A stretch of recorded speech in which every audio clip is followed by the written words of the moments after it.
Hi everyone, मेरा नाम है सक्षम और आज की इस वीडियो में हम देखने वाले हैं question number 2 on magnetic disc.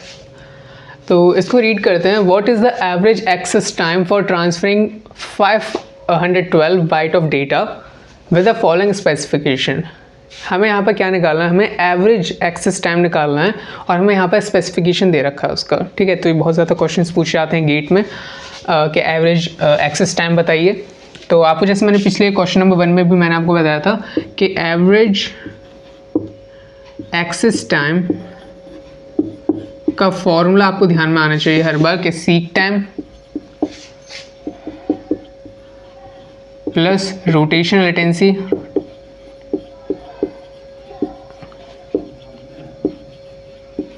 या फिर रोटेशनल डिले भी कह सकते हैं plus 1 byte transfer time, one sector transfer time. Okay, plus other overhead कोई है तो वो भी हो सकता है, प्लस अदर ओवरहेड। अगर कोई ऐसी बोला कि अलग एडिशनल ओवरहेड भी लगेगा तो भी आप इसको क्या करोगे, इसमें जोड़ दोगे। ये भी है। तो पिछले वाले फॉर्मूले भी हमने ये देखा था, बस ओवरहेड में हमें यहाँ पर एक्स्ट्रा जोड़ दिया है, जो कि इसमें भी आप जोड़ सकते हो, एक ही बात है। तो यहाँ पर क्या है, हमें दे रखा है एवरेज सीक टाइम हमें दे रखा है। तो मैंने आपको बताया था ये तो हमारा क्या होता है, गिवन रहता है। ज़्यादातर ये क्या होता है, गिवन रहता है। रोटेशन लेटेंसी कैसे निकालते हैं, 1 रोटेशन टाइम अपॉन में 2 कर दो। और 1 सेक्टर ट्रांसफर टाइम कैसे निकालते हैं, 1 रोटेशन टाइम अपॉन में सेक्टर पर ट्रैक। ये था इसका फॉर्मूला पिछले वाले क्वेश्चन में निकालने का। लेकिन इस वाले में क्या है, यहाँ पर इस वाले में सेक्टर पर ट्रैक किया, यहाँ पर कहीं पर दे रखा है, देख सकते हैं यहाँ पर दे रखा है एवरेज सीक टाइम दे रखा है, हमें डिस्क रोटेशन दे रखा है। डिस्क का रोटेशन क्या हो रहा है, 6000 रोटेशन पर मिनट की स्पीड से डिस्क क्या करती है, घूमती है। डेटा रेट दे रखा है हमें, डेटा रेट ही है। और ओवरहेड दे रखा है, यानी कि एडिशनल अदर ओवरहेड जो है वो दे रखा है। और यहाँ पर जो है डेटा हमें दे रखा है, डेटा साइज हमें कितना ट्रांसफ़र करना है। ओके, तो यहाँ पर कहीं पर भी सेक्टर पर ट्रैक हमें यहाँ पर दे ही नहीं रखा है, तो हम ये वाला यहाँ पर इसमें यूज़ नहीं करेंगे। इसकी प्लेस में मैं और क्या यूज़ कर सकता हूँ, मैंने बताया था कि आपको अगले क्वेश्चन में जब जाएंगे, आगे आने वाले क्वेश्चन में आपको मैं बताऊँगा क्या क्या इसमें एडिट हो सकता है। तो इसकी प्लेस में हमें ये तो करना है, 1 सेक्टर ट्रांसफ़र टाइम करना ही करना है।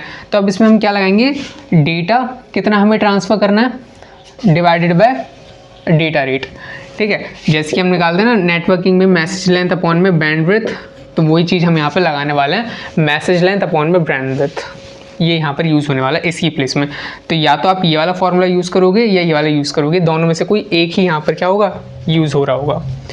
तो उसको सॉल्व करते हैं। 1 रोटेशन टाइम कैसे निकालते हैं, ये हमने पिछली वीडियो में देख रखा है, लेकिन नहीं पता तो भी हम नए हो तो यहाँ पर हम इसको निकालते हैं। तो यहाँ पर क्या है, 1 RT कैसे निकालते हैं, 6000 रोटेशन पर मिनट।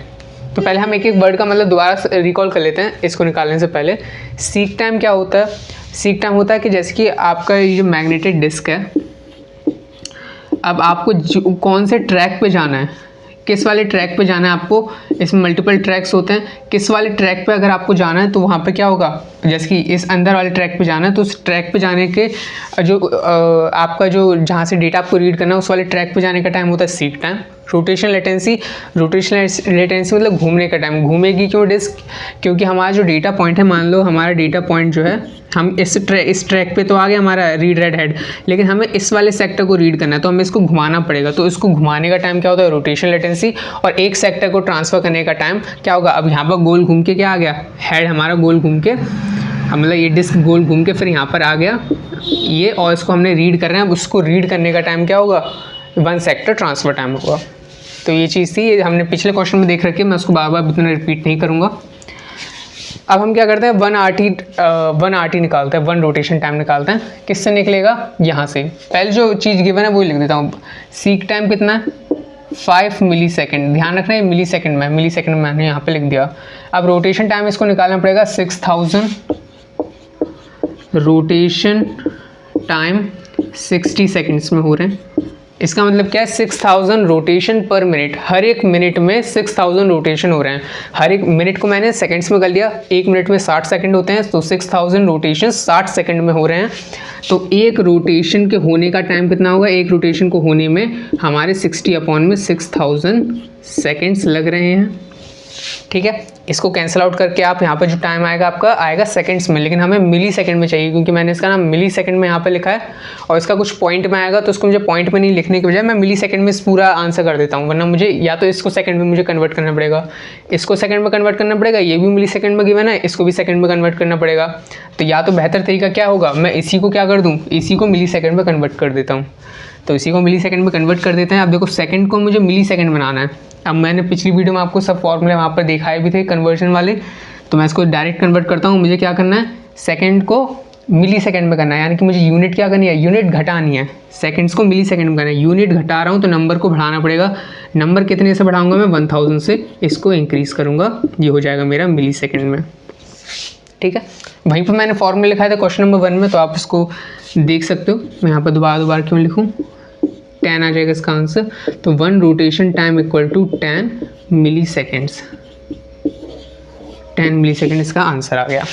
तो यहाँ पर क्या आएगा, 10/2 रखेंगे, 10/2 प्लस ये वाला फॉर्मूला यूज़ करता। अगर मुझे सेक्टर पर ट्रैक दिया गया होता है, ये वाला नहीं दिया गया, तो मैं ये वाला फॉर्मूला यूज़ करूँगा। मैसेज लेंथ कितना है, 512 बाइट, इतना डेटा मुझे ट्रांसफ़र करना है। अपॉन में बैंडविड्थ कितनी है मेरी, 40 KB पर सेकंड नीचे सेकंड आएगा तो ऊपर घूम के सेकंड्स यहाँ पर चले आएगा सेकंड्स, लेकिन यहाँ पर सब मिली सेकंड, तो उसको भी मुझे मिली सेकंड में कन्वर्ट करना पड़ेगा। तो इसको मिली सेकंड में मैं कन्वर्ट करूँगा तो फिर से क्या होगा, यूनिट में क्या कर रहा हूँ, यूनिट घटा रहा हूँ, तो नंबर बढ़ाना पड़ेगा, नंबर बढ़ाऊँगा मैं, और ये भी मिली सेकेंड में हो गया। ये पूरा मेरा क्या है, मिली सेकेंड में आ गया। प्लस अदर ओवरहेड, जितने भी अदर ओवरहेड दे रखे हैं, जैसे कंट्रोलर ओवरहेड लग रहा है, ये एडिशनल ओवरहेड है, तो हम सबको एक्स्ट्रा में ऐसे ही जोड़ देते हैं, कुछ भी ना करें। 0.1 मिली सेकेंड, 0.1 मिली सेकेंड, यूनिट सेम है सबकी। 2 5 10, 5 5 10 प्लस इसको सॉल्व करेंगे, के है यहाँ पर, तो यहाँ पर क्या हो जाएगा, 40 × 1024, तो इसको मुझे पूरा सॉल्व करके यहाँ पर इसको क्या करते हैं, सॉल्व करते हैं। मैं कैलकुलेटर में इसको कर देता हूँ। तो मैं क्या कर रहा हूँ, 512 डिवाइडेड बाय 40, जो आंसर आया मेरे पास आ गया। अब मैं डिवाइडेड बाय 1024 भी करूँगा के के लिए। के का क्या होता है, 2 की पावर 10 होता है, लेकिन यहाँ पर क्या है, ये स्पीड दे रखी है, तो स्पीड के लिए मैं क्या करता हूँ, स्पीड के लिए मैं लेता हूँ 10 की पावर में। तो 10 की पावर क्या होगी, जैसे कि के का मतलब होता है 2 की पावर 10 और 10 की पावर 3।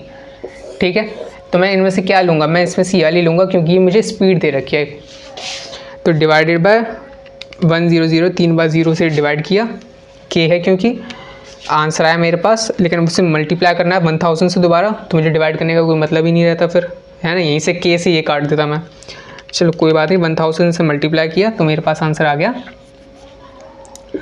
12.8 प्लस 0.1। अब इस तीनों को प्लस करते हैं, प्लस 10 प्लस 0.1, 22.9 इसका आ चुका है हमारा आंसर। तो इसी के साथ हमने ये वाला आंसर जो है पूरा कर लिया।